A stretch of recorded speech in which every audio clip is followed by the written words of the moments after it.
Je ne sais pas vous, mais moi quand je vais sur un match, la première chose que je regarde, c'est l'échauffement du gardien de but. Que ce soit en professionnel ou en amateur.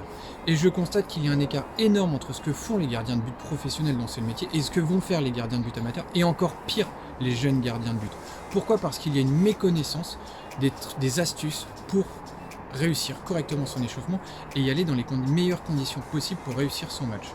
Le premier conseil que je vais vous donner, c'est de vous échauffer, si possible, avec le ballon du match. Même à l'extérieur, j'arrive toujours à négocier, que ce soit avec l'arbitre ou avec l'équipe adverse, de toucher au moins 2-3 minutes avant le ballon du match pour pouvoir commencer à prendre des sensations, que ce soit en termes de prise de balle ou en termes de relance. Donc ça, c'est un des premiers conseils que je vais te donner. Échauffe-toi avec le ballon du match. Ça sert à rien d'avoir tes ballons d'échauffement, ce ne sera pas les mêmes et ce ne sera pas les mêmes sensations à l'instant T pendant le match. Deuxième conseil que je vais te donner, et là on va le voir parce qu'on va commencer à rentrer dans l'hiver et tout ça, échauffe-toi le plus rapidement possible avec un ballon pour prendre des sensations. Trop de fois je vois des gardiens de but s'échauffer, tourner les bras, tourner les... Non, utilise un ballon dès le départ. On l'a vu avec Brian, il fait rapidement un échauffement seul au niveau des articulations, mais très très vite il va passer avec ballon. Pourquoi ? Parce qu'on ne sait jamais, il peut se passer n'importe quoi, l'arbitre qui t'appelle, ou il faut que tu changes de maillot, ou tu arrives en retard. Il faut que tu prévois un échauffement tout de suite avec ballon pour pouvoir être capable, dès le départ, d'avoir des sensations avec ballon. Troisième conseil, et on te l'a donné avec Brian tous les deux, échauffez-vous en dehors des buts. Alors là, ça s'adresse surtout aux éducateurs. Obligez vos gardiens de but à s'échauffer à l'extérieur des buts. Pourquoi ? Parce que souvent, qui va les échauffer ? Les remplaçants ou éventuellement un papa ou éventuellement un éducateur. Mais la plupart du temps, on est bien d'accord que ça va être le numéro 12, le numéro 13, le numéro 14 qui échauffe le gardien de but. Est-ce que toi, tu es content d'être remplaçant ? Non. Et bien lui, c'est pareil. Donc est-ce que tu crois qu'il va faire vraiment son meilleur pour échauffer son gardien de but, ou est-ce qu'il va encore être en train de râler, de dire « Ah, je suis le numéro 12, je suis le numéro 13 ?» Il va râler. Donc si tu veux qu'il s'applique, oblige-le à se l'appliquer. Et pour qu'il s'applique et qu'il envoie les ballons où tu veux, mets-toi en dehors des buts. Pourquoi ? Parce qu'il va envoyer le ballon n'importe où une fois, il va aller chercher le ballon. Une deuxième fois, il va aller chercher le ballon. Et puis après, il va s'appliquer, il va mettre le ballon là où tu veux. Deuxième raison de s'échauffer en dehors du but, l'aspect mental. Un gardien de but qui prend l'habitude d'aller chercher son ballon dans les filets commence le match en ayant pris 10, 15, 20 buts à l'échauffement et forcément il rentre en mauvaise condition mentale sur son match. Alors que si le ballon va toucher le grillage ou va aller derrière la rambarde ou le long de la ligne parce qu'il est en dehors du but, intellectuellement ce ne sera pas le même effet et du coup il sera moins impacté avant de démarrer son match. Autre astuce que je te donne, faites des choses simples. Je dis toujours à mes gardiens de but, on ne doit pas savoir quel est votre bon côté, quel est votre point fort, quel est votre point faible sur un échauffement. Combien de fois je suis arrivé et je suis allé voir mes attaquants en disant lui il plonge pas à gauche, ou lui il est faible au sol, ou lui ci, ou lui ça. Et du coup moi, volontairement, je faisais l'échauffement le plus simple possible en répétant mes gammes, en montant tranquillement en température pour ne rien montrer à mes adversaires. Parce que si moi j'observe le gardien adverse, dites-vous bien que les adversaires observent aussi votre gardien de but. Donc faites-lui faire des choses simples qui le mettent en confiance. Le but c'est qu'il touche un maximum de ballons en un minimum de temps et qu'il soit le plus en confiance possible. Et petit bonus, on ne montre rien à l'adversaire. On évite les choses spectaculaires. Tu sais plonger, tant mieux pour toi. Tu sais t'envoler, tant mieux pour toi. Il faut que l'adversaire le découvre au moment du match et pas à l'échauffement, pas qu'il dise waouh, lui il va bien à droite ou il va pas bien à gauche.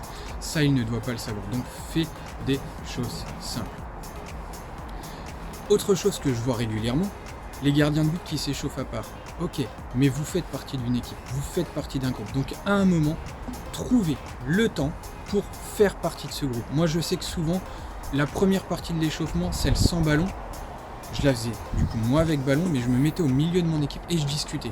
Je discutais avec mes défenseurs, comment tu vas aujourd'hui, comment tu te sens, est-ce que je peux te lancer court, est-ce que tu veux qu'on relance long. Je voyais mes attaquants, je leur disais terrain petit, on va jouer long. C'est tous ces petits moments-là qui font que du coup, vous montrez à votre équipe que vous faites partie de l'équipe et que vous commencez déjà à réfléchir au match et du coup, vos attaquants vont se dire bon ok, petit terrain, on a le vent avec nous, on va jouer long.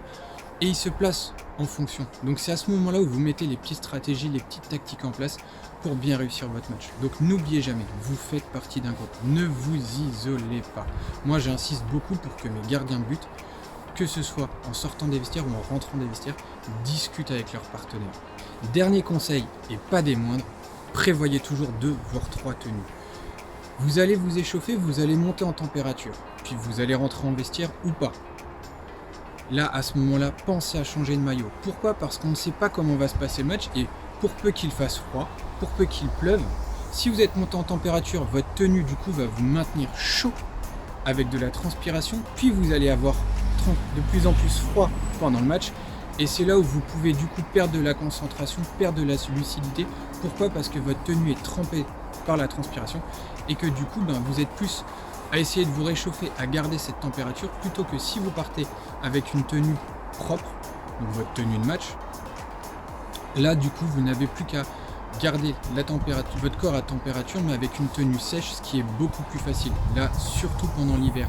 Et si vous pouvez même, prévoyez un petit change en dessous pour même à la mi-temps, hop, on enlève le maillot, on remet un petit change par en dessous, on remet le maillot par-dessus et comme ça on est toujours au top en termes d'équipement. C'est très important et malheureusement je vois encore beaucoup trop de jeunes gardiens de but qui arrivent, qui s'échauffent avec leur tenue de match, qui font le match.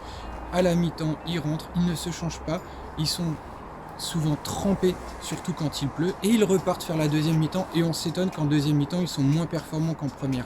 Bah oui, mais entre temps, ils ont peut-être attrapé froid, tout simplement. Ils sont peut-être en train de s'enrhumer et que du coup, étant en train de tomber malade, on ne peut pas être dans les meilleures conditions pour réussir son match. Ça fait partie de l'échauffement. Je monte en température, je me change pour être dans les meilleures conditions possibles.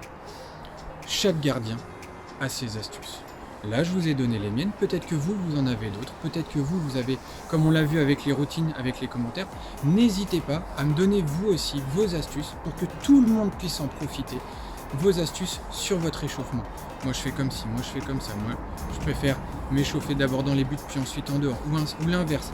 Mais en tout cas n'hésitez pas, ça peut profiter à tout le monde.